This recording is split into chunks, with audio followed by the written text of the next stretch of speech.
Eti katiba ya Tanzania iliandikwa kabla Mama Suluhu kuzaliwa.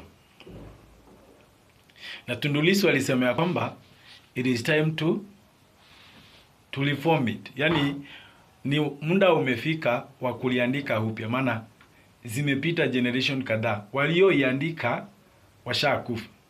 Generation nyingine ikakuja na nyingine na nyingine. Sasa wakati umefika, kwa sababu kuna mabadiliko mengi sana duniani.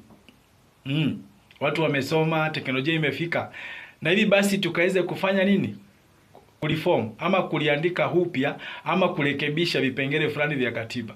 Hicho ndicho kilichomfanyia Tundu Lissu kujipata katika mahakama. Na kaambiwa amefuja sheria. Na hivi basi sheria ambayo amefunga ni treasonable.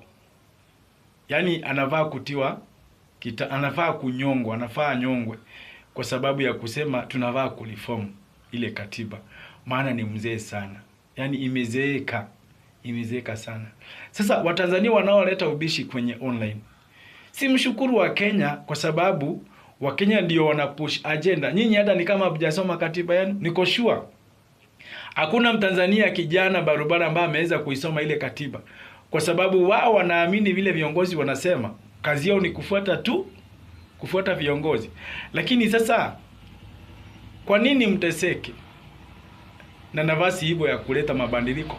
Kwa nini mteseke na nafasi hiko ya kuleta mabadiliko ambayo yanafaa kwa kila mtu, kwa kila Mtanzania? So ingia kwenye comment section tuambie ama ile katiba inafaa ibadilishwe ama tutii vile mama anavyosema Madam Suluhu. This is Africa Rising Star.